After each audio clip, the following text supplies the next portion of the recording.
Hello,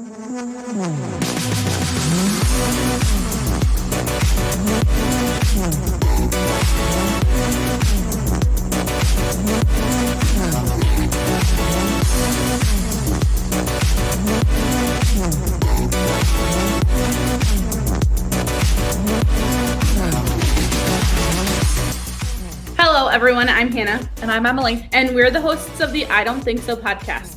Each episode, we discuss a different story, theory, or mystery and decide if we think it is believable or if we really don't think so. Here at the I Don't Think So podcast, we are affiliated with Flurry Sports, and we present our theories, mysteries, and stories on your favorite place to listen to podcasts every single Wednesday. If you like what you hear, go ahead and give us a like and a share. And you can follow us on all of our socials at I Don't Think So _EH. And if you want to check us out on YouTube, it's IDTS Conspiracies, where you can listen to our wonderful voices there too. Love that. We are in our last week of June. Woo! I feel like I measure time by Our weeks. podcast? Yeah. I'm like, wow, June felt so fast. I know. Well, we had a busy June. Busy June. I feel like summer months don't exist. They do. That's my conspiracy. I just think you are so busy in like June, July, August that you're like, oh, it's fall. I know. And it's like, I wish it would slow down and I can just enjoy it. Like sometimes the days are slow, but like the weeks and the months go by so fast. Yeah. Life. Ain't that crazy? I remember as like a little kid, this is core memory for me. Remember, we're in the elementary school and I was in the bathroom in that bright yellow fucking stall. Mm-hmm. Still bright yellow. Still bright yellow because why not? Haven't changed anything since the 90s. Ugh. And I was like, I feel like every hour goes by so slow, but every day goes by so fast. Perception of time is weird. And now I look back and I have had to use those bathrooms as an adult now, and I'm like, why are they so low to the ground? It's so short. Every once in a while at work, they'll be like, oh, you can just go in the kids' bathroom and the adult bathroom is busy. And I'm like, I will wait. So I don't have to sit on the floor while I pee. So I have to squat on the floor. Done. Yeah, for sure. Well, since we're in our 4th week of June, we're in our 4th cult. I'd never heard of this cult, but after researching it, I've noticed that one of my favorite crime shows, Criminal Minds, did take inspiration from this cult. And I had heard of like certain stories from it. I just didn't realize that this is the name of the cult. Okay. I love Criminal Minds. This cult is called Branch Davidians. Like the name David. Davidians? Davidians? I don't think so. What am I looking? I think it's Davidians. But it's supposed to be like based on David. Like you're supposed to say David because it's based on Davidians. Like David from the Bible. So anyway, it might be Davidians, but it's like David Ians. David Ian. David and Ian come together, made a cult. Anywho, the cult kind of started its formation in 1930 when a Bulgarian immigrant named Victor Houteff left the Seventh-day Adventist Church. Also a little culty. Yeah, David's the Rock, right? The slingshot? Like David and Goliath. That's who we're worshiping? We'll get there. Okay, I'm so sorry. Anyway, so Victor Houteff left the Seventh-day Adventist Church because he believed, unlike Christians who thought that Jesus is the Messiah. Yeah. He believed in like the stories of the Bible. However, didn't think that Jesus was the Messiah, kind of like Jewish people. Like he saw him as a prophet. Or like Muslims where it's like Jesus was a really important prophet, but like yes. But like our Messiah hadn't come yet. Yeah. But he still believed in the teachings of like a lot of Christian belief, which is similar to Jewish belief and Muslim belief. However, Muhammad was the big one or something. But he doesn't believe that Jesus was the Messiah and that the Messiah who would bring the revelation was still yet to come. So like he kind of was still following like the book of Revelation where like Jesus would come down in a cloud, be the end of time. But he didn't think it was going to be Jesus. He thought it was going to be whoever the true Messiah was. Oh. Weird. Okay. Anyway, he ended up buying a compound in Waco, Texas. Oh, no. This is where it's probably going to trigger some alarm bells for people. Yeah, Waco's bad. Bad news bears. Mm-hmm. And he called it Mount Carmel. Don't like it. And there, he and like a small Christian community he fostered believed that they would be the center of this new holy kingdom after the end of the world, because, you know, of course, they're going to survive because they're the true worshipers of this new Messiah. I'm sorry. This is a cult thing. I get it. You know how many centers of the world there's been? And how many of them are in fucking Texas? Too many. I think there is a theme. Texas? Uh-oh. Anyway, Hotep ended up dying in 1955, and he really was able to brainwash some people before he died. Oh. And pretty much people started breaking off, creating their own groups from his own break off of the Seventh-day Adventists. And so Benjamin Roden believed that God was calling him to continue Hotep's work. And he ended up making his own group that became known as the Branch of Davidians or Davidians or whatever we want to say. Yeah. And they ended up taking over the compound at Mount Carmel. Now, he isn't even the beginning of the true cult of this place. Lord. Again, they're continuing this like kind of culty, worshipy, whatever, but they still were like just a very aggressively religious group. Yeah. At this point, You like know, not like the really. Seventh-day Baptist. Yeah, they're not messing with other people at this point. They're kind of keeping to themselves. They're kind of out in the woodworks of the deserts of Texas and like kind of keeping to themselves. Okay. In comes the cult leader. Perfect. There's always one. His name was Vernon Howell. Okay. And he didn't end up joining the group until 1981. So remember, Hotep ended up separating from the church in 1930. Died in 55. Vernon Howell didn't end up joining this group till 1981. So we're like, God, we're years later. Years later. And after he'd been actually kicked out of the Seventh-day Adventist church for don't tell me. romantically pursuing a pastor's daughter. Of course. I was like, don't tell me it was something gross. And he claimed that he was a prophet. Oh, that makes it all better. Of course, and steadily rose to power within the Branch Davidians. And within a year, Howell had asserted his leadership and became the head of the Mount Carmel community. He quickly moved to assert his spiritual authority, and one of his first acts that he did was adopting a new name. Mm-hmm. And he became a David and turned into David Koresh. And this name is believed to come from his spiritual heirs. So the biblical King David is where his first name came from. And Koresh is kind of like an English version of the Hebrew for Cyrus, which is an ancient Persian king. So he's taking the name of two kings from the Bible. Suck. You know what I've learned in this whole cult thing? We need to stop following crazy people. Crazy men, particularly. Crazy men. All white, I'm sure. Mm-hmm. And he believed he was a Messiah figure and that he was much more powerful and to be followed more than Jesus. Because Jesus is not the Messiah. He was the Messiah. Oh, for freak's sake. Here's your cloud. Just wait. Oh, no. Koresh exercised his new authority by taking several spiritual wives from among the group's unmarried members. And in 1989, he asserted that he was the perfect mate for all of the female members and confided to the Davidians his intention to create a new lineage of children who he believed would eventually rule the world. Oh, great. I hate him. Mm-hmm.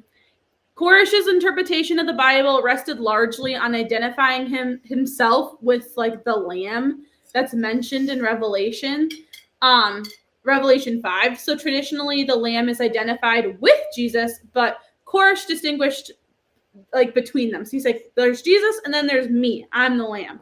Suggesting that the lamb's role was to lose the 7 seals from the story in the Bible and interpret the scroll mentioned in Revelation 5:2.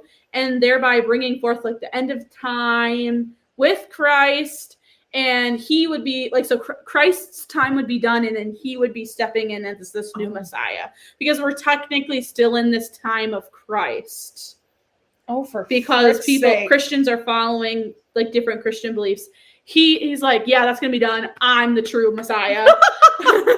Sorry. And he thought that the end of time was imminent, of course, like it always is. And is suggested through his different commentaries of things, like he's quoted saying, so the question remains, what are the 7 seals? And the answer remains of revelation of Jesus Christ, which God gave him to show unto his servants things which must shortly come to pass. Meaning, like, Jesus is moving out of the way. I'm stepping in. Mm-hmm. And he believed at the time of his death that Koresh was like hastily preparing his interpretation of the 7 seals for publication. So he's been doing all this writing, preparing so that he could then step into this role prior to him dying.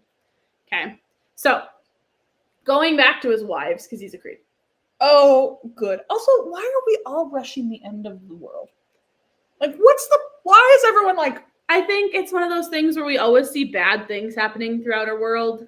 And it's easy to like fall into this especially as you like get obsessive about different religious principles when you talk about like different natural disasters happening and like people lying and like people in power being bad people. Like that's all the time now in today's society. So at any point we're like, this is the end of the world. This is the end, but they're like, I'm prepping, it's coming. And it's like, can we just like chill?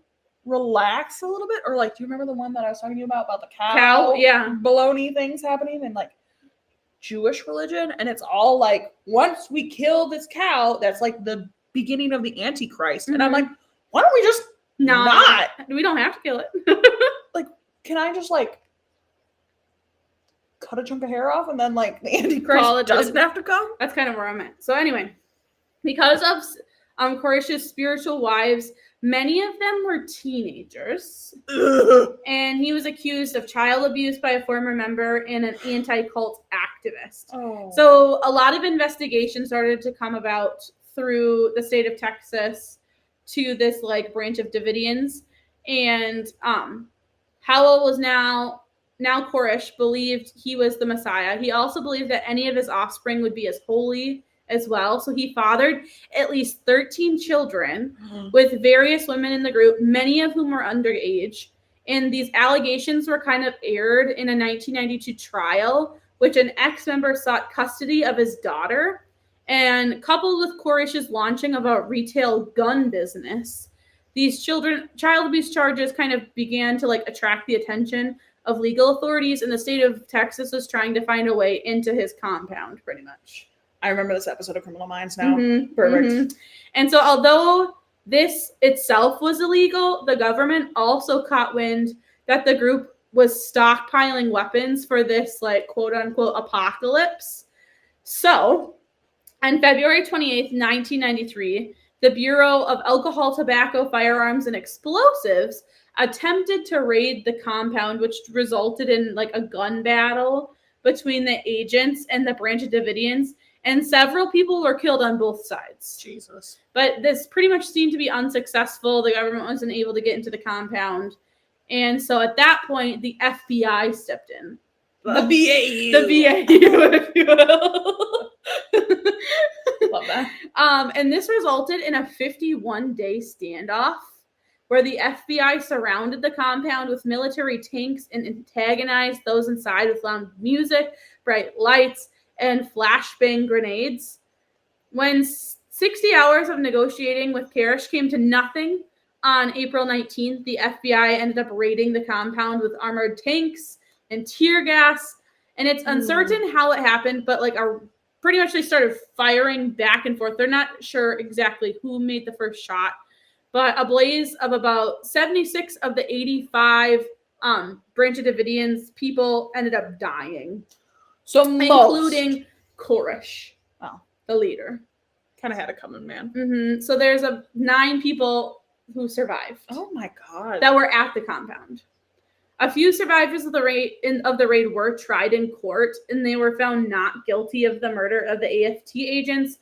but received lengthy jail sentences for their actions during and after the raids. They pretty much just couldn't prove that like those specific people that killed them. Right. And the remaining survivors that weren't at the compound was about 25 in number, reorganized and ended up publishing the writing of Koresh with his 7 Seals publications and things like that, and began the process of like trying to rebuild this movement.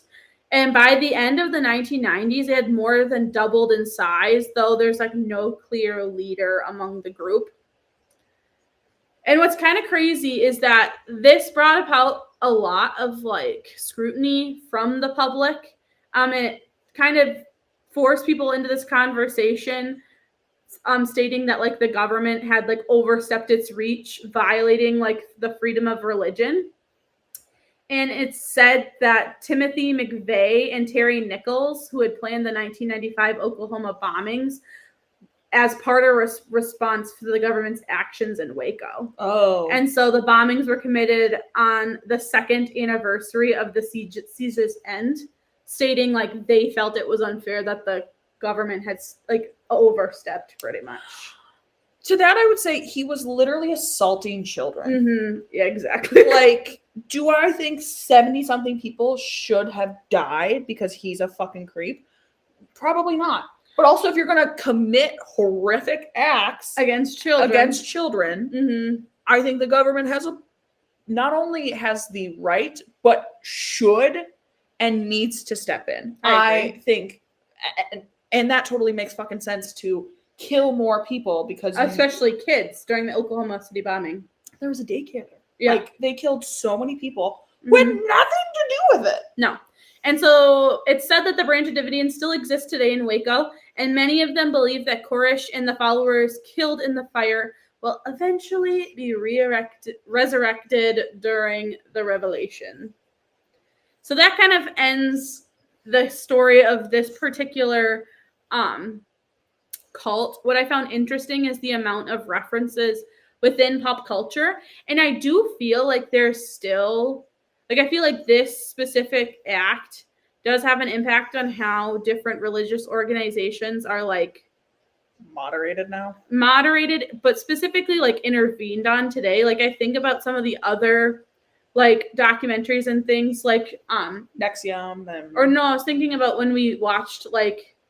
Keep Sweet. Pray and Obey. Pray and Obey.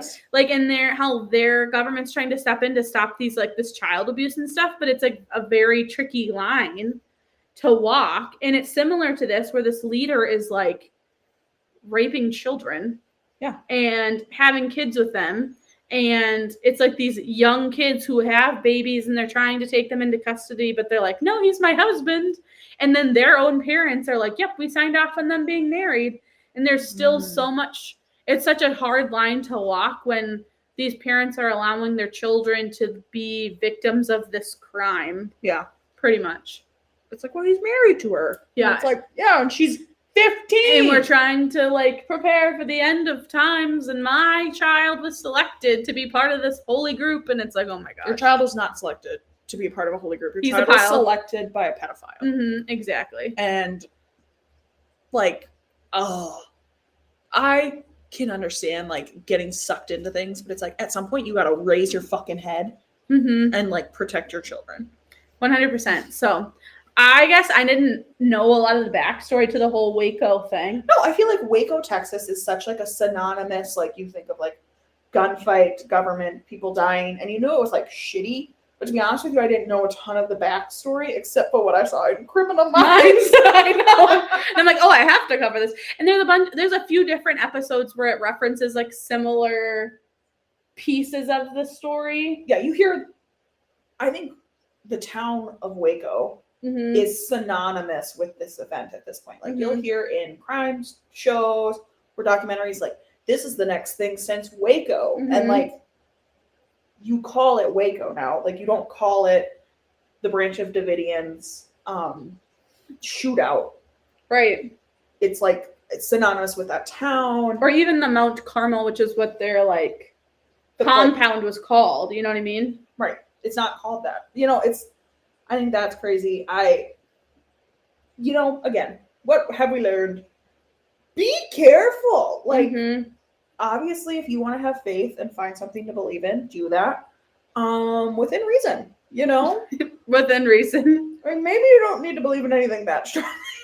Well, and like, I think it comes a point where you need to remove yourself and still be your own individual person with individual ideas and understand that just because someone is saying they're doing it through this divine power doesn't mean you ignore some pieces of common sense and like what you believe is right as a person and a parent. Right. Well, and I'm sitting here being like, I mean, those people were lost in the sauce. Mm-hmm. I'm like, would you want your child marrying some random 50-year-old man? No. But since he's your religious leader? He's your Messiah. It's fine.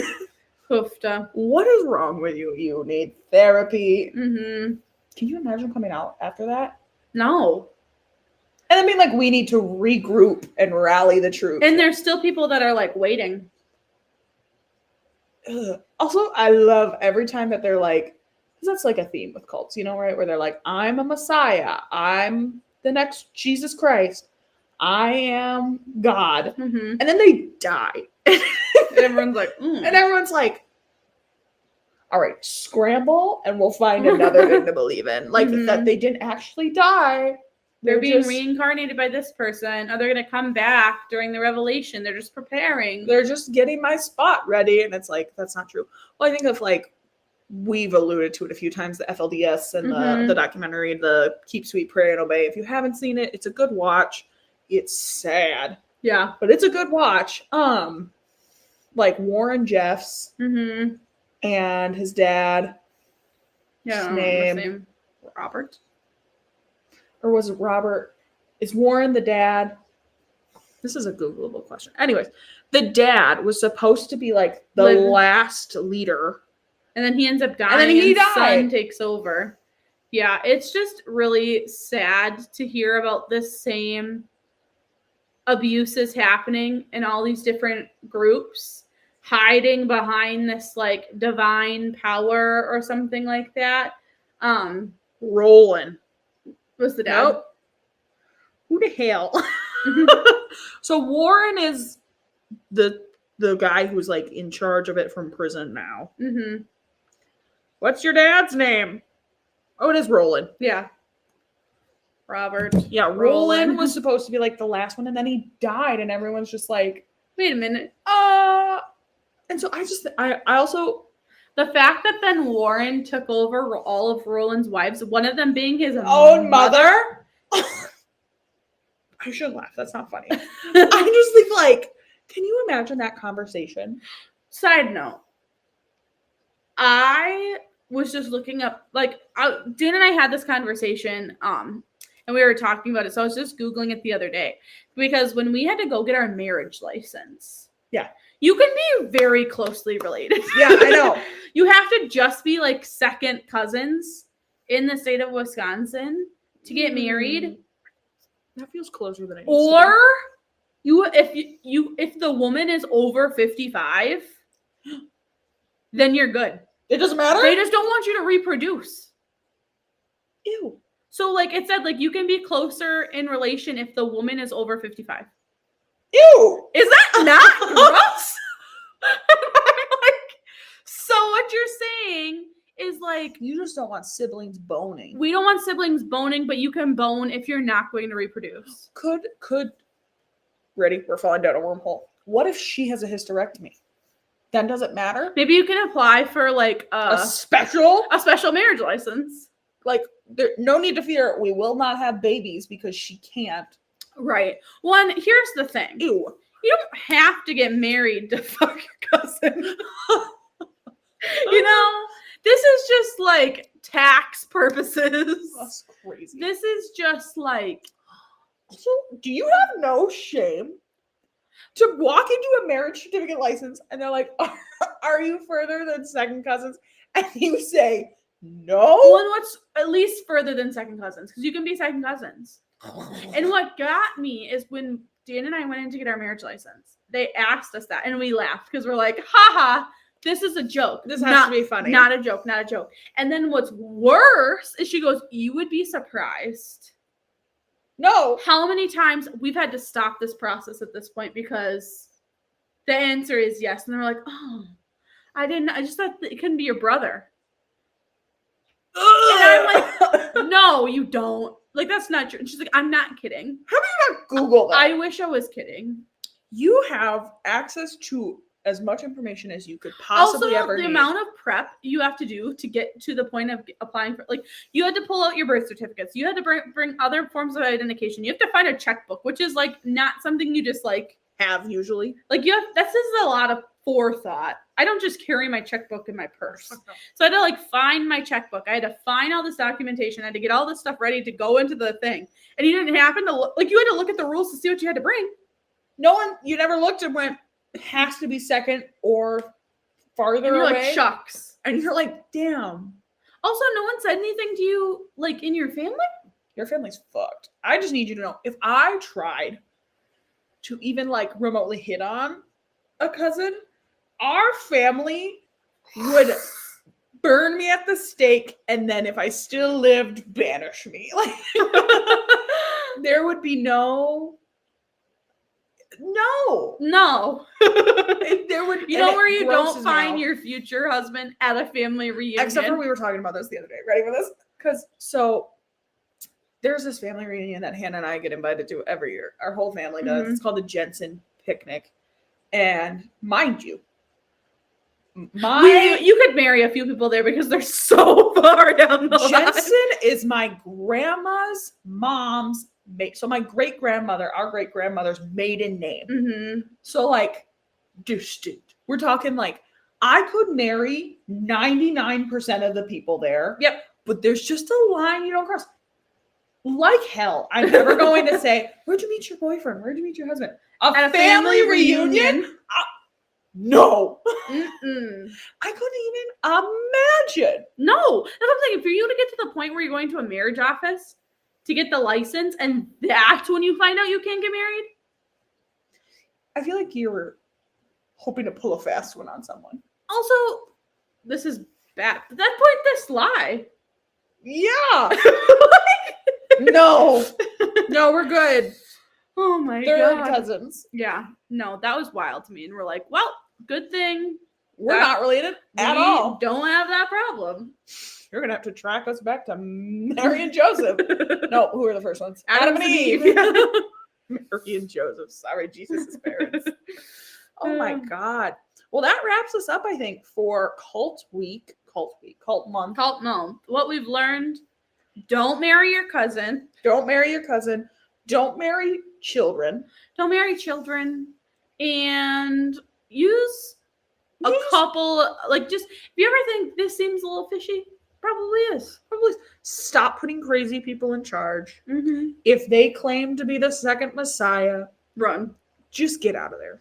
Mm-hmm. You know, if they get kicked out of a former organization, that's bad sign. Super culty. It's a bad sign. Yeah, if the other cult doesn't want them, bad sign. Bad. Something bad has happened. That's good life advice to live by. I think, we'll save you from a cult or two. Stay safe out there. Keep your wits about you. Bye.